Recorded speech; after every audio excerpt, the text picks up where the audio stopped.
And you should be able to see under participants, you can see the number of attendees going up. So we'll give it a minute for them to get in.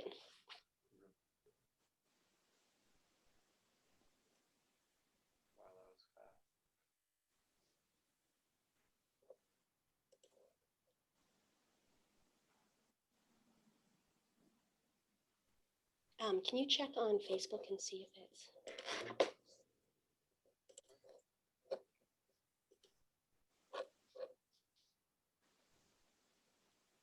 Hi, everyone. We're just going to wait another minute to give people a chance to log in.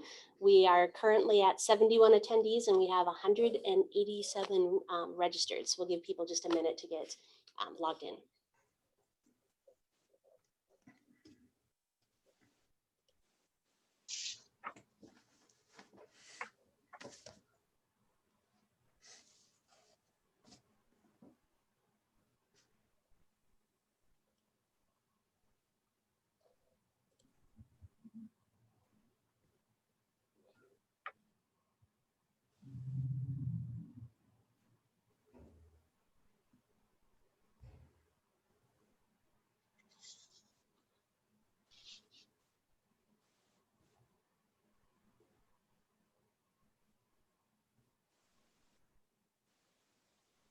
Okay, so I'll just give a brief introduction while we let people finish logging in. My name is Melanie Johnson. I'm a professor here at Paul Smith College, and I'm also president of the Adirondack Research Consortium. So welcome to our fall Ask an Expert webinar series. Today's talk is on cultural geography of the Adirondacks, and a special thank you to Joe Henderson for organizing and moderating this panel. And I'll let him introduce more about the particular panel. I'd like to invite you to come and, oh, we don't have the ad for it up quite yet, but next Friday we have our last webinar of this series on carbon forest policies. So if you care to join us for that, that would be great. And I'm going to hand over to Joe now. Hey Mel, so I don't need to share my screen or anything, but hopefully you can all see my video. So my name is Joe Henderson. I'm a faculty member here at Paul Smith College. I'm in the Department of Environment and Society. My research, my background is actually quite interdisciplinary in orientation. And so I am trained in a couple of fields: anthropology, sociology, geography. I look broadly at how human beings understand nature and how those things are related to social dynamics. And so I moved to the Adirondacks, to the Saranac Lake area a couple of years ago with my family, and started working here and started really poking around some of the social histories and cultural histories of the park and the area around here. And I started noticing that there's a lot of work done in and on the Adirondacks that is ecological and environmental in orientation, and there's a real gap in the literature around some of the social and cultural histories of the area. And so the more I started reading, the more I started coming across the work of some of the people who you're going to hear from today. So we have a really interesting panel. Melissa Otis is here, who is going to talk about her recent book on rural Indigenousness and indigeneity and the kind of history of indigenous peoples in the area. Jackie Madison is here, who's going to talk about the Underground Railroad and some of the kind of racial histories of the area. Peggy Lynn is here as well, who will talk about gender dynamics and the role of women in the park and how they have shaped the history of the park. And I'm sad to say, actually, that Adam Dewberry is not able to join us today. Adam was going to talk about the economic histories of the park and how the kind of economic struggles and economic shapes of the park influence current friction points and current tensions. And so he has a family emergency and sends his regards. So we are going to try to organize something with him in the spring, just a standalone event. Adam just finished his dissertation work at Cornell University in anthropology and actually has a lot of really interesting things to say about the current park. I think One thing to say overarchingly about this is much of what we're going to talk about today is retrospective. It's going to be looking back at kind of the past histories of the park up until the current moment. And I think we hopefully can have some discussions about how those past histories shape current issues in the park. How is it that the kind of history of different kinds of peoples in this area shapes what's going on now? The Adirondacks is really grappling with issues of diversity, issues of community changes and how communities are changing. And many of the issues facing the park are certainly ecological, but also definitely social and cultural in their orientation. So what I would urge all of you is as you're watching this, we're gonna give each panelist about 12 minutes, and I'll be keeping time so they know. We'll start with Melissa, and then I'll ask a couple of questions. I'll be looking at your questions so that I can kind of filter some of those through as well. We'll have a little bit of an immediate discussion following each presentation. And then at the end, we'll have a kind of broader conversation based on the totality of the questions. Each panelist is going to be in the chat answering questions as well. So if you have questions, please put them in the chat for them and they will answer them as they're able. So if there's specific things that you find interesting that you want to ask about, go for it. So with further ado, one quick correction on that. Please put any questions you have for the panelists in the Q&A. Yes, thank you. And we'll get to them in Q&A. Thank you. I forgot that we're using the special Zoom, which involves Q&A. So, so yes, if you want to ask direct questions, Q&A. If you want to send me messages and pester me, then send them in the chat. And I say that to the multitudes of my students who are here because they have an assignment attached to this. So, so hi to all of my students.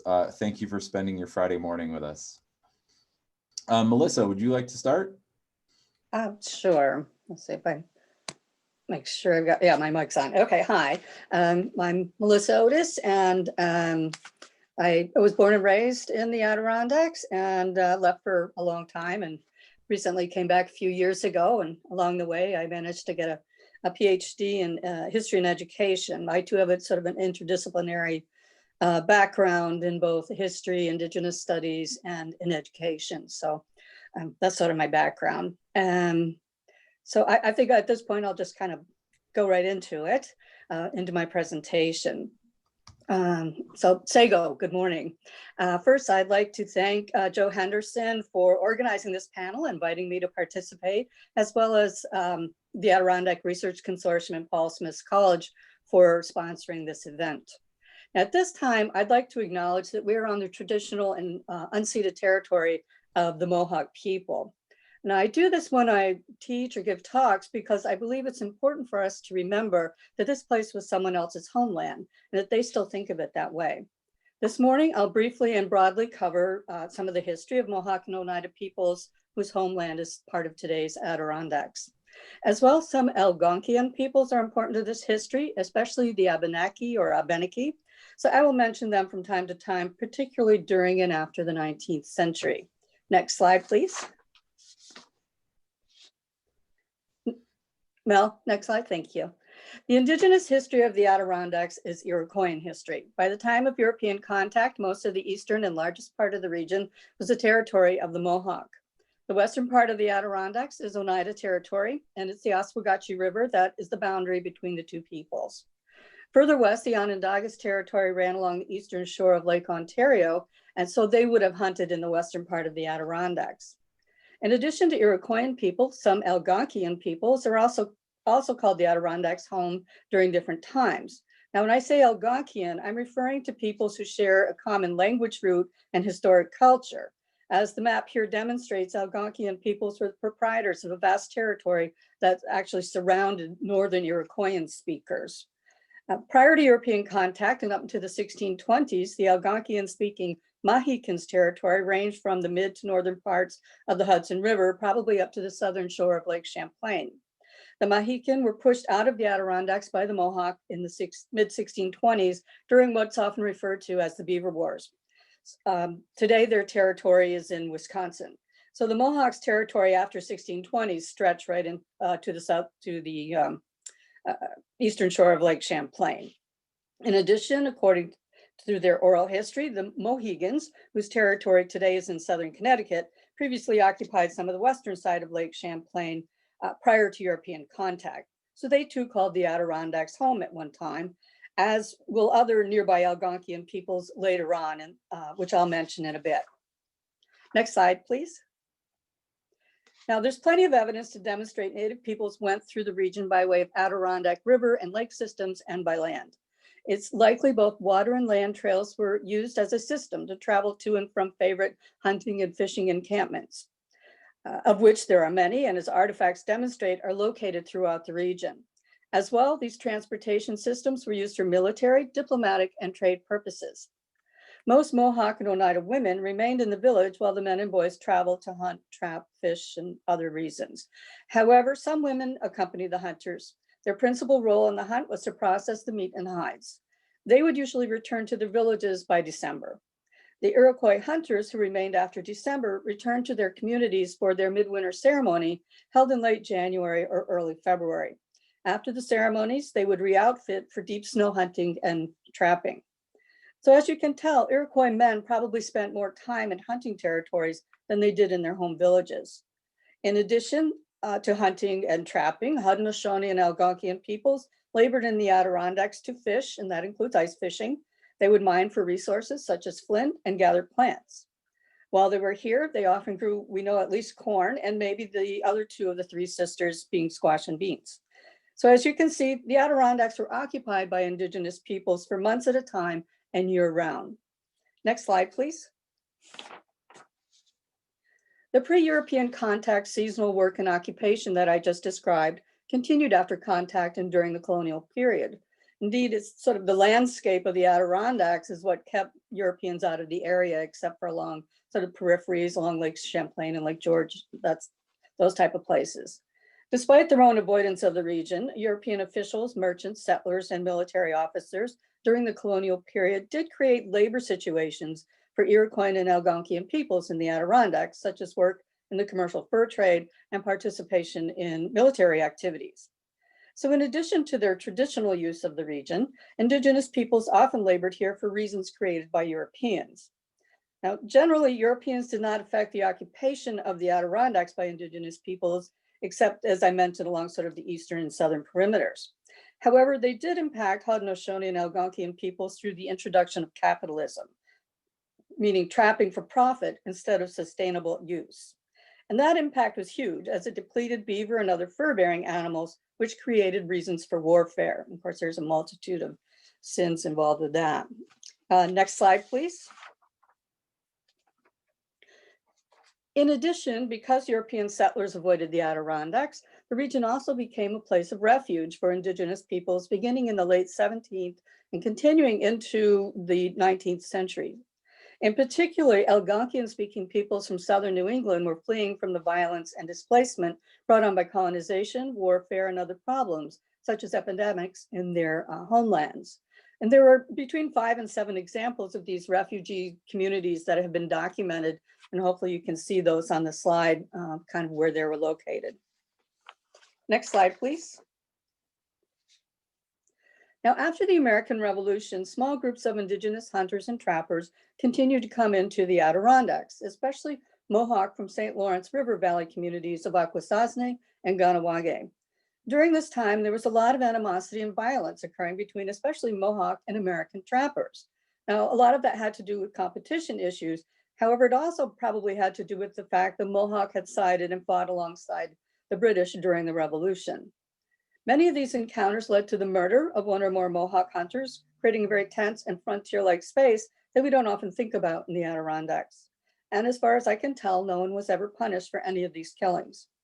Nor was conflict over trapping and hunting the only reason for this violence. We do know that racism was also a factor. Next slide, please. This said, there was also cooperation between Native peoples and settlers coming into the area. And the Abenaki were especially helpful to the settlers. And I think this is when their history really starts to become visible. It starts to be documented, etc.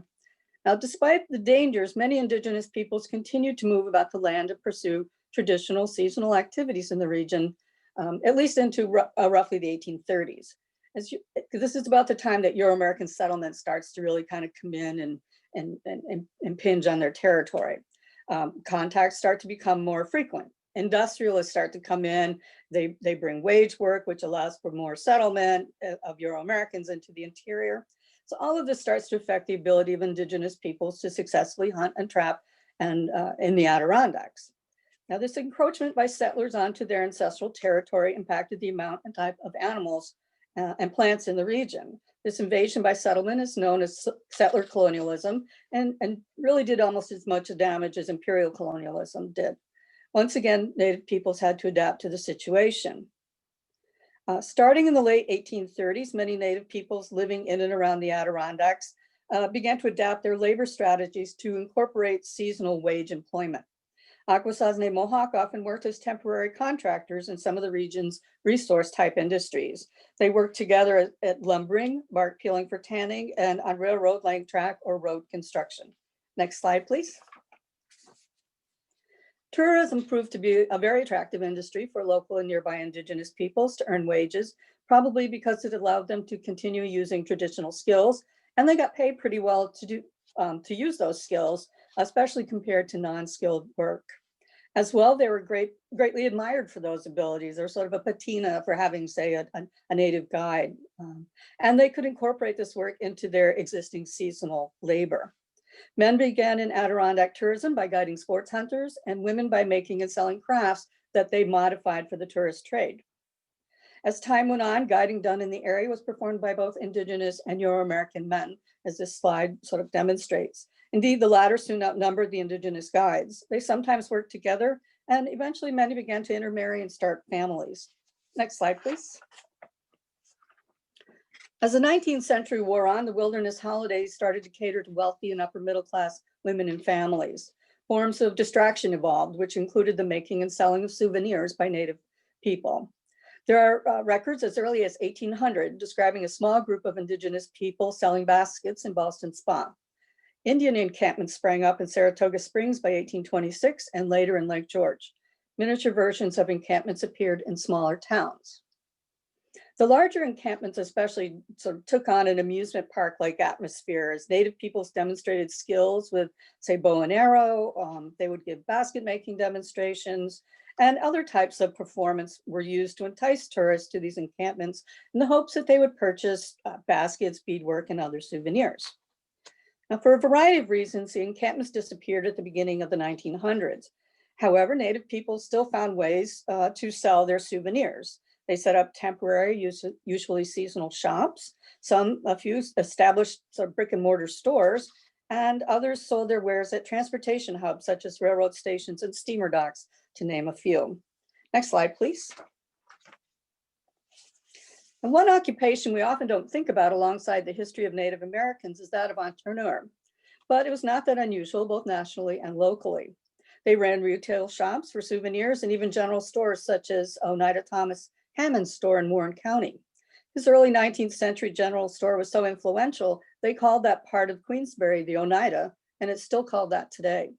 In addition to stores, many Native peoples of the Adirondacks ran boarding houses and cabins, became restaurateurs, and produced and marketed products. Just a quick shout out to Emma Camp Mead, since I have an extra minute. She's really a fascinating woman, so if you can learn anything about, she's really someone interesting to look into. Next slide, please. In the 20th century and up to the present time, Indigenous people still call the Adirondacks home and or continue a relationship with the area. And like all Adirondackers, they had to make adjustments as time changed. Wilderness tourism began to wane after World War I for a variety of reasons, but especially with the advent of the car. Instead of families idling the summer away at resorts, they began to motor to the Adirondacks for maybe a week or a long weekend.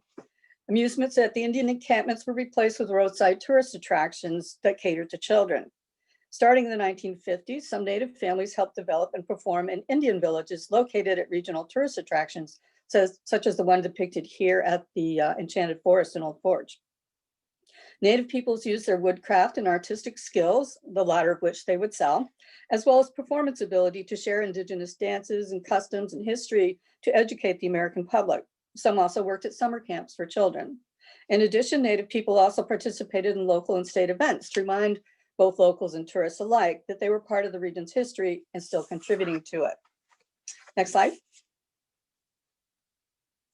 And I like to remind Adirondack audiences that the Mohawk and Oneida have not forgotten about their territory in the Adirondacks. One fairly recent example of this was a takeover of an abandoned Moss Lake Girl Scout camp in 1974 by the Mohawk. Mostly from Ganawage, but a few Akwesasne Mohawk were looking for a place to live a more traditional lifestyle based on Mohawk values than what was occurring on their reserve in the late 20th century. After 3 tense years, the state of New York, under then Governor Mario Cuomo, exchanged the land in the Adirondacks for the current community of Ganyenke and it's about 600 acres of land at Minor Lake near Altona, just north of the Blue Line in Clinton County. In addition, both the Oneida and the Onondaga included parts of the western region of the Adirondacks in their federal land claims. And the Mohawk still consider the region part of their territory, obviously. A handful of Indigenous families still call the Adirondacks home, and some that are artists and educators are often recognized for their efforts, at least by their local communities. Those families sometimes act as liaisons with reservation communities. The Mohawk Fadden family often get visitors from Akwesasne, not only to see the Six Nations Museum there, but on Chiota, but to find out where to obtain resources, such as plants for medicine, food, and baskets. So this is where the title of my book, Rural Indigenousness, comes from. It's a term to help us recognize the rich and long history, in this case, of Haudenosaunee and Algonquian people who have occupied the Adirondacks long before Europeans arrived, but also to understand that they've maintained a relationship with the region for centuries, and they still consider this rural place a part of their homeland. Thank you. Thank you, Melissa. That's super interesting, and I knew some of that, but just learned a ton from you. So thank you. I really appreciate that. I have I guess 2 questions for you, and the first one is, often I feel like, and please correct me if my perception is wrong here, but in a lot of the kind of like genesis or origin stories of the Adirondacks, there's a kind of silencing of these narratives, or they're often left out. I just think about how Paul Smith tells its own story. We tend to start our story with Apollo Smith and his his wonderful resort here on the lake, but there's often this silence around what happened before that. And there's this way in which the kind of indigenous narratives, you're right, they're here and there in places right down the road at Chiota, for example. But is your perception, is my perception accurate that there is a kind of backgrounding of those narratives in how we understand the Adirondacks? No, I would agree with what you're saying. And one of the reasons I took this was based on my doctoral dissertation. The book is because, as I mentioned in my introduction, I grew up here, and there's always this myth that there's no Native American history here, right, and that it's just, it was too wild a place. Even the Indians wouldn't come here. You'd hear that kind of phrasing and etc. And I even heard it fairly recently, like within the last 3 years. Somebody was doing a movie about the high peaks, and they mentioned the Indians didn't come here. And I'm sitting in the balcony going, no, you're wrong, you're wrong. But of course, I can't say anything. It's not my place, I guess. But in any event, no, and that's the reason I took this project on. It started out, actually, I was just going to work on the 19th century. I'm more of a 19th century historian. And I also feel that, especially with Native Americans in the Northeast, you lose their history after the American Revolution. You just don't hear anything about them anymore. Like, they disappeared. And that's a certain phrasing that goes on when you do Indigenous studies and Native American history, is the disappearing of the Indigenous peoples. And you run across it in the local histories, especially, because that's where I got a lot of my start for information. I look at little local histories, and it's like, they have to kind of mention there were Native people so that they could replace them. That's progress and all that sort of thing. So, and then you have to just keep digging and digging, because all this information was scattered throughout dozens of archives. There was no place that put it all together. So it's kind of why I wrote the book. And I Try to guess, put it together. yeah, and actually, I find the book really helpful for that, for having it all in one place. And some people have asked us some questions about where they can get it. I know I bought your book locally in Lake Placid at the Bookstore Plus, and it's available online as well. And so, well, I guess one last question for you, and it's related, I think, to what we were just talking about. So last summer, my colleague Craig Maluski and I had the opportunity to travel out to the Pacific Northwest. And we went to this place called the Elwha River Restoration Project, where the Department of the Interior had essentially repatriated land back to the indigenous people and had torn out a dam, and they were kind of culturally and ecologically restoring it.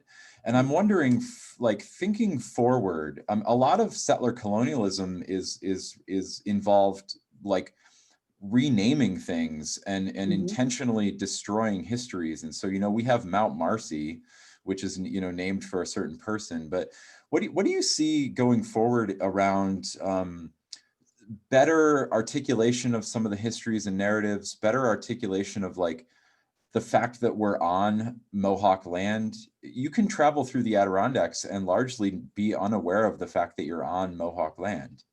Sure. Including our own campus. We don't even signify it on our own campus. And so there's a whole history that people don't often know about or know incorrectly about. What would you think of, or what would you recommend going forward? I know there are some people doing this work, and maybe we should point some of them out. You mentioned the Faddens. Right. But what do you think going forward? What could be done?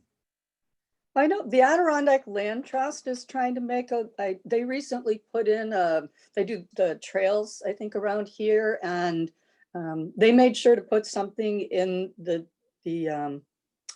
trailhead. They put in a little plaque that says something about it. So they mentioned it was Mohawk territory, and there's some people will say that it's nice to acknowledge it, but what good does it do?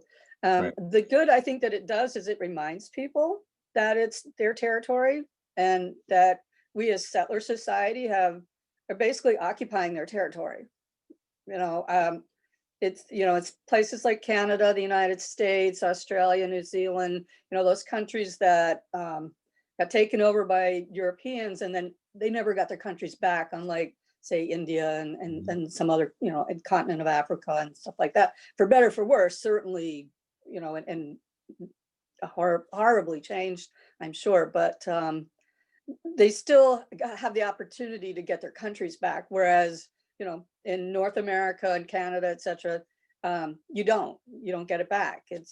They don't get it back, type of a thing. So kind of the best we can do at this point, and I think you really have to ask an Indigenous person, a Mohawk person, or Naida, or maybe an Abenaki person, what they would like to see. But I have suggested in the past, if there's, as I've talked to the Adirondack Land Trust, if there's some way you can give them some land back, I would certainly support that. Think that people could support that. Also contributing, look at your school's curriculum. What's their history and social studies teaching? Are they really teaching the history? Do they stop at the American Revolution? What else are they teaching about, how did New York State take all the land from the Iroquois? Yeah. Type of a thing. It wasn't, I don't think there's hardly any treaties per se. And then the treaties that do exist are gone. So, and also contribute to something like the Akwesasne Freedom School, where, where they're working to get their language, their culture, and all that sort of, those types of things back. And so those would be some of the things that I, as a non-Indigenous person, would recommend. Yeah, thank you. Those are really helpful. I appreciate it. And that's, thinking about decolonization, not just as a metaphor, but actually as, like, the repatriation of land, for example. So yeah, we're going to, and acknowledging what we've done. Yeah. That's well, really then that goes a long way, right? Like, just getting the history correct and getting the history accurate is something that I know we're certainly in Saranac Lake trying to think through in terms of our own school district. So I want to thank you, Melissa. That was super interesting. I appreciate it. I want to pivot in the interest of time to Jackie. So Jackie, if you want to unmute yourself. Yes, I did. Okay. And are you prepared? You ready to go? I am ready to go. I want to share my PowerPoint. But first, I'd like to say hello to everyone. I would like to thank the Adirondack Research Consortium, Paul Smith College, and Dr. Henderson for inviting me to participate on this panel. With that in mind, I will start my PowerPoint if I can and share it. Okay.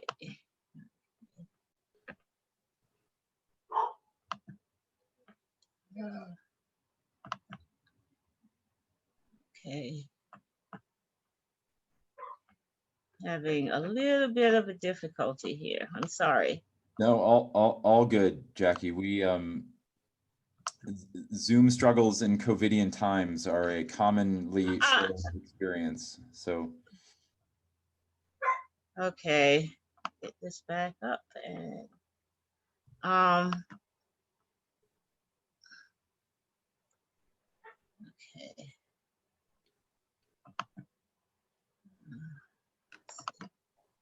It was up here at one point. Okay, so okay. no, go ahead.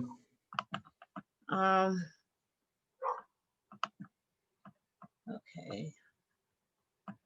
Let me just start and hopefully it'll pop up here. Yeah, I was just going to suggest that if you want to introduce yourself and yes, my name is Jackie Madison. I am with the North Star Underground Railroad Museum. We actually, it is overseeing, the museum was actually founded by Don and Vivian Papson. They actually were instrumental. I think I found it. Okay, I'm ready to go. They actually founded the museum in 2011 when we opened, and it was a consortium with the Sable Chasm Resort Center, as well as the town of Chesterfield. Okay, I think I'm ready. Yes. Okay. The Underground Railroad is actually America's first attempt to erase racism or to pour the foundations for it. The North Star Underground Railroad Museum is overseen by the North Country Underground Railroad Historical Association. The museum actually tells the stories of enslaved people and immigrants. They are stories of individuals seeking a better way of life. The first slaves were brought to America in 1619. They became a fixture on Southern plantations. Slaves running away, seeking their freedom is as old as the institution of slavery. No man or woman is willing to be owned by another. So with encouragement from Southern politicians, the federal government passed slave laws designed to control slave travel. The laws were a clear definition of racism, and similar racist laws continue to exist into the 21st century to limit citizenship to African Americans and immigrants. These laws laid the foundation of racist attitudes displayed by some American citizens. What you're looking at really is an image of, I think there's a general image of a runaway. And on the right is actually a hiding place. This is actually a place in Peru. It's at the former home of Stephen Key Smith, who was an abolitionist. It's in a barn. And when we are open, not before the pandemic, we actually would take bus tours, and this would be one of the stops that we would make. The Underground Railroad really was a system designed to aid African Americans out of slavery into freedom, and was a network of secret routes and safe houses established in the United States. It was not a train and was active from 1820 until the end of the Civil War. One story of the earliest use of this phrase, the Underground Railroad, was in 1831 when Tice Davis escaped from Kentucky into Ohio, and his owner blamed an Underground Railroad for helping Davis to escape. While the exact number of individuals seeking freedom will never be known, it has been estimated that by 1850, nearly 100,000 people had escaped via this route to Canada. The Underground Railroad was first used by enslaved people, but these routes would be used in later years by Chinese immigrants in the late 19th century and immigrants today. By the time of the Constitutional Convention in 1787, many northern states were in the process of abolishing slavery. Southern politicians feared that slaves from the South would seek refuge in these states, so they included the Fugitive Slave Clause in the Constitution. It stated that, and I quote, "No person held to service or labor," unquote, would be released from bondage in the event they escaped to a free state. This clause appears that the Constitution legally sanctioned slavery. However, the South did not feel this clause was sufficient. Giving in to pressure from Southern lawmakers, Congress passed the Fugitive Slave Act of 1793. It was similar to the Fugitive Slave Clause in the Constitution, but provided a more detailed description of how the law was to be put in practice. It allowed owners and their agents to search for their enslaved property within the borders of any free state. Owners had to go before a judge and provide evidence, usually an affidavit, that this person was their property before they could take custody and return to their state. Any individuals who assisted this person in escaping would be fined $500. Because the Fugitive Slave Act of 1793 wasn't actively enforced, the South felt this act didn't meet their needs either. So Congress passed the Fugitive Slave Act of 1850. This new law forcibly compelled citizens to assist in the capture of runaways. It also denied enslaved people the right to a jury trial and increased the penalty for interfering with the rendition process to $1,000 and 6 months in jail. Slave hunters were allowed to capture and escape in any territory or state, and were required only to confirm orally before a state or federal judge that the person was a runaway. People suspected of being a runaway slave could be arrested without a warrant and turned over to a claimant on nothing more than his sworn testimony of ownership. As this act denied free African Americans any rights, it was clearly discrimination based on the belief that African Americans were less than other humans. While the intention was to keep enslaved individuals on plantations, it opened up an avenue to kidnap free African Americans and return them to a life of slavery. The passage of the Fugitive Slave Acts resulted in many free Blacks being illegally captured and sold into slavery. One famous case concerned Solomon Northup. Remember in 2013, there was actually a movie about this, who was born in Minerva. He was a free-born Black musician who was actually coerced to go down into Washington, D.C. He actually lived in Saratoga Springs, and he went down, he thought, to play his violin, but was actually drugged and ended up in a slave coffee. And he eventually spent 12 years on a plantation in Louisiana. He was actually able to get his freedom because a friend of his in Canada recognized him on that plantation, and with the help of the governor of New York, they obtained his release.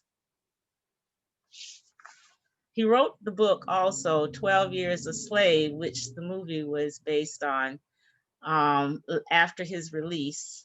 And I can tell you one interesting thing is that he went to Toronto to do a book talk, and he disappears again, and he was never seen by his family. Lavinia Bell was born also into a free family in Washington, D.C. What you see on your left, the photo there, is actually a photo of a flax hackle. It was used as a means of punishment. When she was kidnapped, she ended up in Texas. She would run away with her husband. Her husband never made it out of slavery, but she eventually was able to make it through our area. One of the punishments that she was made to do was actually stand on this flax hackle, and it's actually nails. And she would have these piercings in the bottom of her feet. She came through Rouse's Point, and in Rouse's Point, she was actually, her gentleman actually paid her train fare to Montreal. When she got to Montreal, the doctor was horrified with all the scars on her body as a result of being in slavery. Her owner was rather cruel that the doctor actually wrote an article in the Montreal Gazette about it. Now, we talked about enslaved people coming through this route, but after the Chinese Exclusion Act was another racist piece of legislature. It's actually against Asians, specifically Chinese. It was passed in 1882 and was actually the first attempt to keep immigrants out of America. While laws were used to control a group of people, the Underground Railroad was actually a means to counter these laws. And what you're seeing in this photo is actually an exhibit that we have at our museum of the Chinese Underground Railroad. You have the handcuffs, and the little booklet up front is actually a police logbook. It contains a brief bio of each of the prisoners and a wallet-sized photo. After the Chinese Immigration Act, many Chinese Americans used this route to come back into the United States. They would have so many coming through in the late 19th, early 20th century that they would actually fill up the jails along the way. One such gentleman was this Bok Ying Chin. He was actually an American, as he was born in California when his parents was here. His parents went back to China. He came back later in life, and he was captured in Rouse's Point, and he ended up in the jail that they built specifically in Port Kent to house Chinese immigrants illegally coming into the country. Chin, though, was able to secure his freedom, and he was able to prove his citizenship. And it's very amazing that today we still have immigrants that are coming in. Trump's anti-immigrant policies and anti-Muslim attitudes has created a fear among Black and Brown people. Between 2017 and 2019, immigrants have taken Roxham Road, which is an illegal border crossing into Canada. That crossing is closed today because of the pandemic, but immigrants are still trying to use it. In August 2018, over 5,000 individuals made their way through Roxham Road, the same route that enslaved people took in the 18th and 19th century, and probably earlier. I would say that people are coming by air, they're coming by bus, and they're coming by train into this area. Racist federal laws such as the Fugitive Slave Act and the Chinese Exclusion Act laid the foundation of racism in America, and it may take centuries to remove. America is the land of freedom for those without a natural tan. Thank you. Thank you, Jackie. That was super informative and really interesting. And I was going to ask you, I'm sure we'll get some questions, and there are already some questions coming in for you, but very quickly, your last slide at the end, can you go back to that? That was really interesting. Yeah, this one? Yep, that one. And I think it's just important to note that you know, we tend to think you know, that this is a thing that happened in the past and that these patterns aren't still playing out in modern society. So this is more of a comment than a question. I just want to thank you for talking about how clearly there are still issues of racism in the United States, and clearly that is leading to real dynamics around how people move and how people are moving throughout the country and trying to get to other countries and seeking asylum, which all people around the world have the right to do under international law. And so I'm a climate change scholar, and I think about how climate change is going to be impacting these migration patterns. And I think that's just something we need to continue to think about. So mostly just a thank you for including the kind of modern history as well. Super. I can also put up I have a table of people where they're coming from, if you would like to see that. Maybe you could put that in the chat. And then one thing I would like to say as well is as you could, once Peggy starts, maybe you could put some information in the chat about how people can reach out to you for more information and about the museum. That would be really helpful. So thank you, Jackie. I appreciate it. Okay, thank you. All right, Peggy. Good morning. Can you hear me? I'm good. Yep. Great. Thank you very much. I'm honored to be here among these other panelists, and I'm so glad I got to hear what they had to say and their research. I'll just take a minute to introduce myself. I went to Paul Smith's College right after high school and studied forestry there, got a degree in forest recreation, and learned quite a bit about Paul Smith, but not so much about his wife, Lydia, while I was there. And afterward, after I graduated, started working in the library and was with Neil Serpernant, who was the librarian at that time. And we were looking at the historical photos of Paul Smith's hotel, and kept seeing photographs of Lydia. And I finally asked Neil, you know, he was telling me how it was Lydia's idea to have an electric company and build the sawmills on the St. Regis River. And she was in charge of the investing. And I said, why don't we hear more? Why don't we see her face on campus? And Neil said to me, why don't you write that story? And so I eventually wrote a song about Lydia Martin Smith.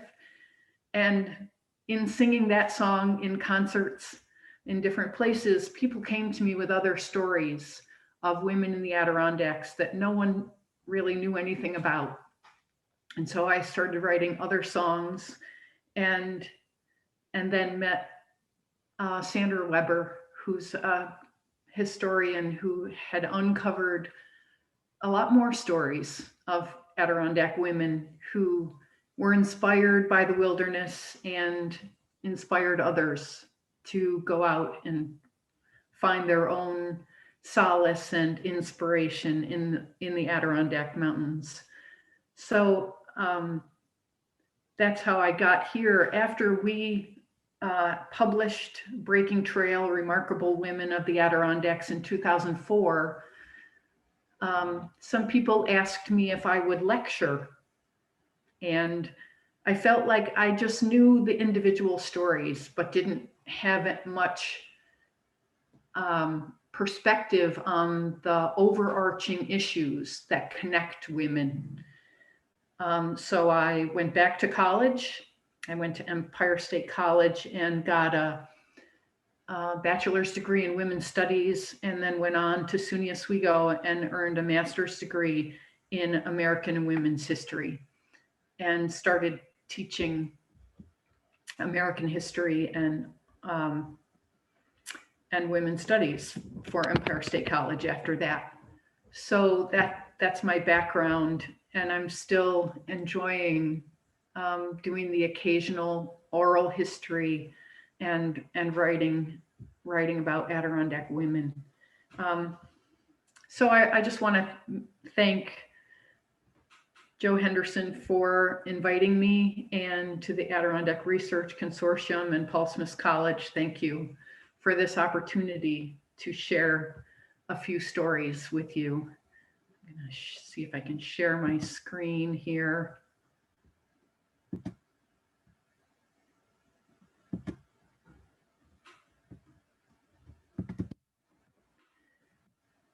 There we go. And look at that. Oops. Go back one or two. Dun, dun, dun. Let me go to escape and go back. Okay.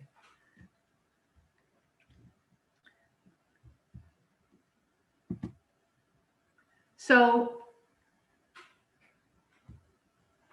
I'm happy to have been asked to present on Adirondack women, but it's such a broad subject, I could talk all day.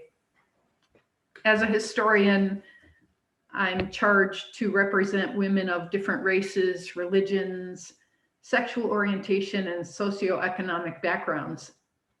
I can't do that in 10 minutes, but I can give a few broad brushstroke impressions and examples. I'd like to talk about how women were influenced and inspired by the Adirondack wilderness, what they gained from living here or coming to this area.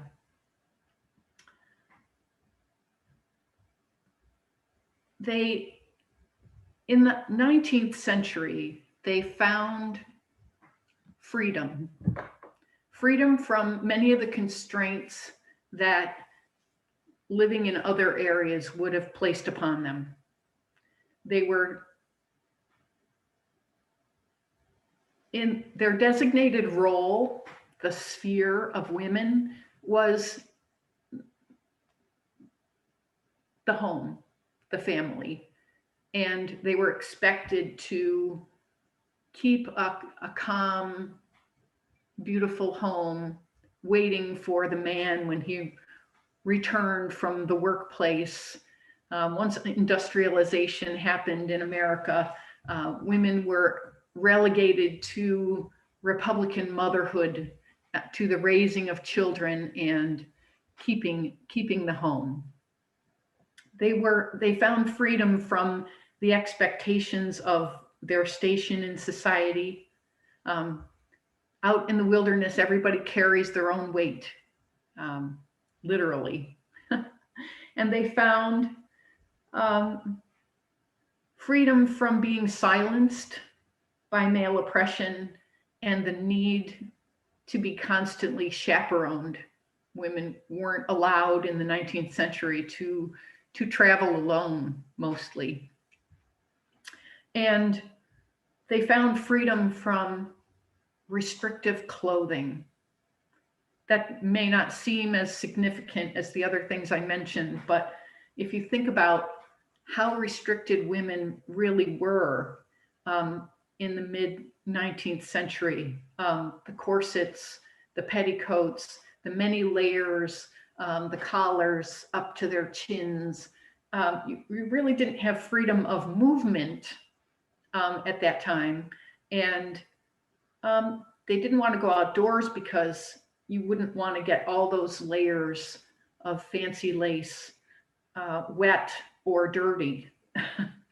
So they found great joy in the freedom from corsets, especially. I loved this picture.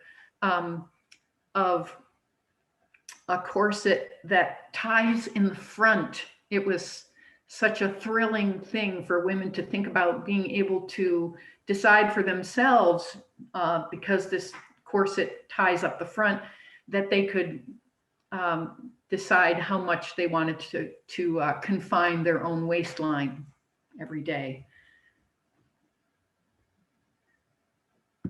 So there were a few 19th century women who came to the Adirondacks that I'll mention. A couple of women's names made their mark on the Adirondack high peaks due to their memorable mishaps. In the 1830s, young Esther McCombs tried to climb Whiteface Mountain and wound up over on the mountain that now bears her name. When her family discovered her there the next day, they jokingly said they'd name it Esther Mountain, and it happened to stick. Likewise, Matilda Fielding was drawn to the mountains and climbed Mount Marcy with the help of her guide, William Nye. The cliffs where she rode on Nye's back through the water of Avalanche Lake are still called the Hitch-Up Matildas, for her husband's exhortation to hold tight to Nye's back rather than get her skirts all wet. These first two women's stories leave me wondering if their adventures had gone more smoothly, if they would be remembered at all. But the most famous, and I would say the most influential woman who came to enjoy the Adirondack wilderness in the 19th century was Kate Field. After reading William Murray's Adventures in the Wilderness, she came with 3 other women and camped outdoors for a month in 1869. Field was inspired by the beauty of the lakes and streams and captivated by the sight of wildlife. She took to the professional lecture circuit, extolling the virtues of women casting off their fancy skirts and lace collars in favor of stout boots and bloomers and becoming useful human beings.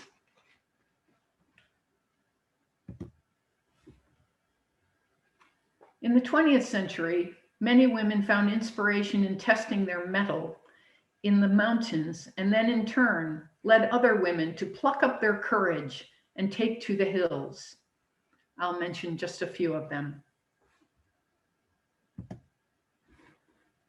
Martha Rebin was diagnosed with tuberculosis at the age of 16 and was sent to Saranac Lake to take the cure.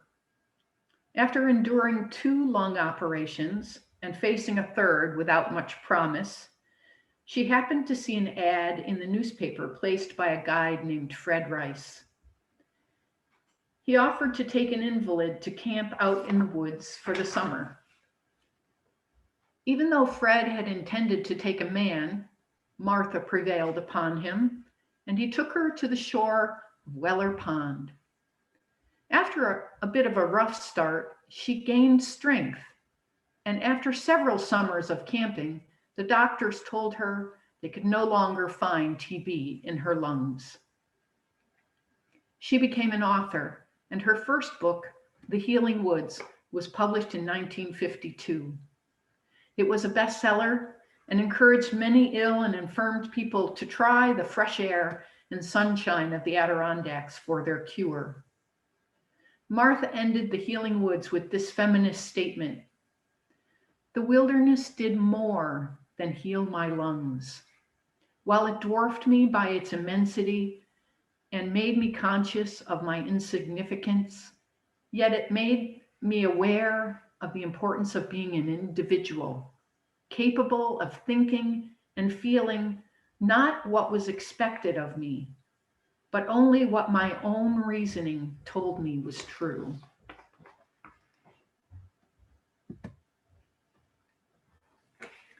Likewise, Anne LaBastille found the cure for her despair in the beauty and solitude of the wilderness.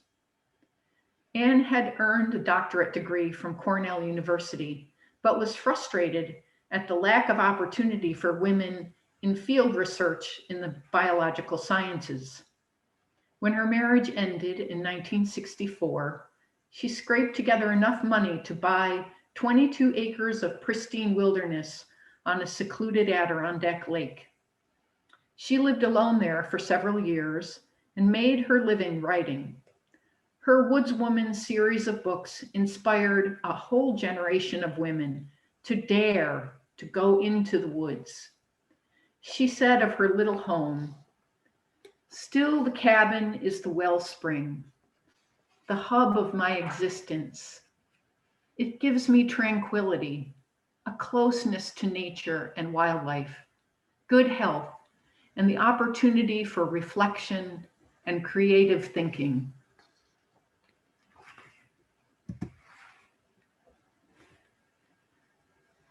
Another woman who relished the challenge of being in nature was Grace Leach Hudowalski. Grace was 16 and living in Minerva when she was invited to climb Mount Marcy with a group of college students.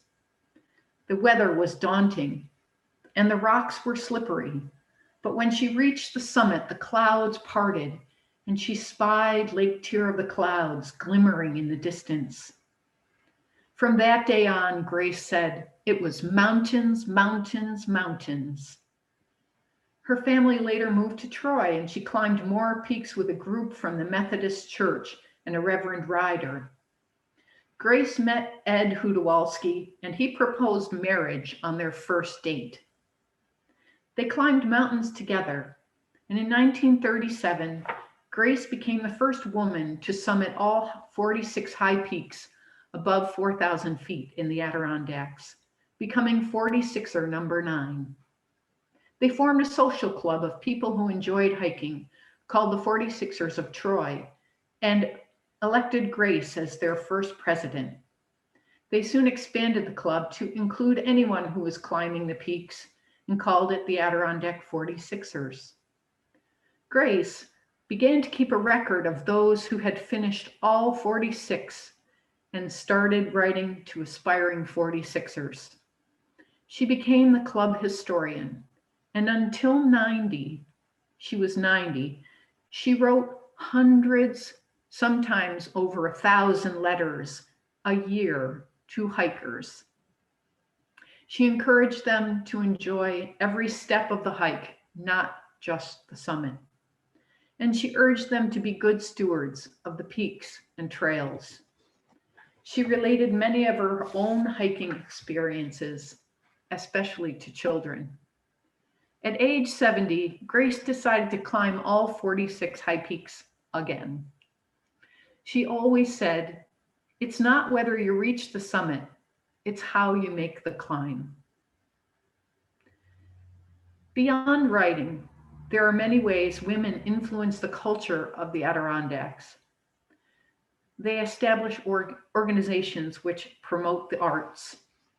They bring people together to benefit the health and well-being of their communities. They are leaders in business, especially hospitality. The stories we've told so far barely scratch the surface. I would encourage anyone living in a small North Country town to find the notable women in their community and write their stories. Your local newspaper, historical society, school, or library will be happy to help you do the research and give you opportunities to present their remarkable stories. Thank you, Peggy. That was super interesting. And I appreciated at the end when you were talking about the remarkable women now who are shaping these communities. I've been really lucky to work with so many of them. There are so many remarkable women here on our faculty at Paul Smith's. I think of, I have the privilege of working with Diane Fox at the Saranac Lake School District. My wife is an amazing physician who is in charge of a lot of medical stuff for Adirondack Health, Sylvia Getman. There's just some amazing women leaders. One thing that I just loved from your presentation is Kate Field's quote. I might be paraphrasing here, but she wanted to come here to become a useful human being. Is that right? Yes, women were so relegated to being objects Yeah, and I think one of the things that I really love about that is that I see it a lot in many of my own students who come here and are allowed to be a woman in a different kind of way. And I think that, like, thinking of the Adirondacks as a kind of transgressive space where people can try on different identities and try new things, and in some ways there's a way to get away from the kind of dominant gender norms of the society, and that's a really interesting thing to think through when it comes to gender. So I just wanted to say thank you for that. That was really, really interesting to think through. We are past 11 and I want to be mindful of everybody's time, and so I put in the chat that if people want to hang out and ask questions, I know I can stay for another 10 minutes or so, and maybe the people who are here among the presenters, if we want to chat and ask each other questions, I think if those of us who are here want to have a conversation and answer some more questions, there's been a bunch of really great questions that have come in that I know the panelists have been answering, and we've been sharing resources. And I think more than anything, the sharing of resources and knowing that there are experts, you all who work on these things, is something that I certainly am really appreciating. So is there anything that you all wanted to ask each other in the last kind of maybe 10 minutes of this? I have one question, I think is to Peggy. Very interested in the 46ers. I did not know where that came from, so I was really appreciative of learning about. Now, did she still continue to take those trips as she got up into age? When she turned 90, Grace, who has passed away now, but Grace Hudowalski was driven to the top of Whiteface Mountain on the Memorial Highway, and then she walked the rest of the way to the summit. Wow. Oh, that's a lady. It's amazing. Melissa is muted. It's amazing to me to think about, like, I live in Saranac Lake, and Sarah Keys is always running past my house, and the women, I mean, Bethany Garrettson on our faculty, the women who are doing amazing things in the mountains right now. And I look at that, like, I'm a 46er, and I look at that and I'm just like, those women are amazing. Like, it's so cool what they're doing. And it's just like, just really kind of pushing the limits of the human experience. And I think it's amazing to watch, like, Peggy, to think about Grace is like what was driving her, and then kind of what still continues to drive people here today is really interesting. My daughters went to the little Lake Clear school with Sarah. Nice. Yeah. Wow. So they're following her. Yeah, there many people are following Sarah. She's kind of becoming a little bit of a local legend. So Melissa, any questions, anything that strikes you that you want to talk about? No, actually, I was just going to mention that with Grace, I'm on the board at the Adirondack History Museum in Elizabethtown, and we have some of her items on exhibit. We've got some archival information, and yeah, she was a pretty fascinating woman. Yeah, Melissa, do you want to say something about that museum just briefly? And I know Chessie Monks Kelly advertised some stuff in the chat as well. The Saranac Lake Historical Society does a bunch of really good work on some of this stuff as well. So those are good resources if people are looking for more information. Yeah, at the museum in Elizabethtown, there's a High Peaks room that has some good information, a women's room that we just kind of keep adding on, but it's it's dedicated to Adirondack women, and particularly during the vote and that sort of thing. And we're making some changes here and there. We have an art gallery of Adirondack artists. I'm trying to think. Monaco, the Art Monaco, who did some of the tourist attractions in the 50s, 60s. I've got a room that's dedicated to him and some of his the work that he's done. I'm trying to think what else is there, and we also have a really quite nice research library. And so yeah, I would actually, if anybody needs to do some whether it's historical research, genealogical research, there's a lot of information that way. It's a good library and museum to check out. And of course, we always appreciate, once this is all over with, people coming in and viewing. While it's focused on Essex County history, it does do a little bit broader than that on occasion, but mostly it's if it can be attached to Essex County history. Yeah, that's helpful. Thank you for sharing that. That's really helpful. I know just as a social scientist, I have one of the first things I was trying to get my head around was just who's doing what, where, and where is all of this information. So Jackie, I need to make it out to your museum as well once we get through COVIDian times. So Yes. yeah, I and then we won't have to struggle so much with Zoom stuff. But it's so I guess all of that to say thank you to everybody. This was super interesting. I learned a bunch.